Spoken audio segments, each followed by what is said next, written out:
Bonjour et bienvenue à tous dans cette nouvelle vidéo. On passe au cas d'une série statistique quantitative continue. Donc, on a dit que dans le cas d'une série statistique quantitative continue, on commence par classer les données dans des intervalles ou dans des paquets qu'on appellerait modalités. Donc, les modalités seront les CI. Les CI sont les intervalles AI et AI plus 1. Et donc on définit trois nouvelles quantités. Donc la première, c'est les centres des classes, et l'amplitude des classes, et la densité d'une classe. Donc la densité sera le nombre d'éléments de la classe, l'effectif de la classe sur l'amplitude. Donc la différence avec le tableau statistique d'une variable quantitative discrète, c'est qu'on ajoute ces trois nouvelles valeurs: amplitude, centre et densité. Ces trois éléments vont donner des informations supplémentaires sur les variables continues. Maintenant, on passe aux représentations graphiques. Au troisième point, c'est les représentations graphiques. Donc, dans le premier cas, le cas d'une série statistique qualitative, on a deux types de représentation. C'est la représentation par diagramme sectoriel et la deuxième, c'est les tuyaux d'orgue. Pour dessiner le diagramme sectoriel, il suffit de prendre l'effectif total, on lui associe 360 degrés, et on calcule les autres de façon simple. De même pour le tuyau d'orgue.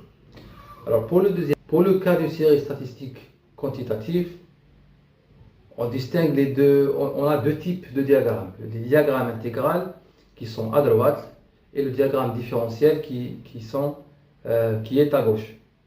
Alors, à gauche de l'écran. Alors, le diagramme intégral, pour une série continue, c'est une courbe cumulative. Et pour une série discrète, c'est une courbe en escalier. Donc, au diagramme différentiel, pour d'une série continue, c'est un histogramme. Et pour une série discrète, c'est un diagramme en bâton. Maintenant, on passe au troisième type de méthode de représentation, c'est les indicateurs statistiques. Alors, les indicateurs statistiques, ce sont des quantités numériques qui permettent de résumer au mieux une série statistique ou bien un ensemble de données.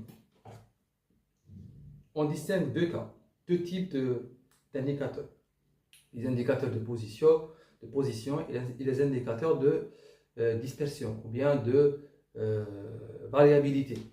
Alors, les indicateurs de position, ce sont des quantités numériques situées dans des emplacements ce sont des quantités numériques significantes ou bien significatives ou bien qui décrivent, qui donnent des informations, et on les appelle de position. C'est leur position dans la série numérique après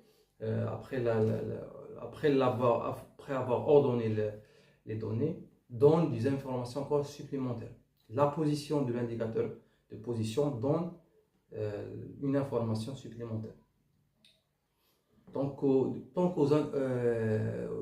indicateurs de dispersion, ce sont des quantités qui permettent de dire est-ce que la série statistique est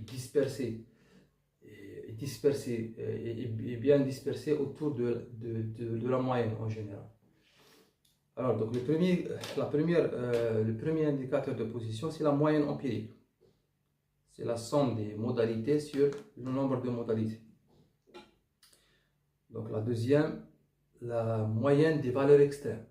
Donc les valeurs externes, ce sont la plus grande valeur de la série, la plus petite, et on prend la somme et on divise sur 2. N'hésitez pas à me contacter via les adresses mail qui s'affichent à l'écran.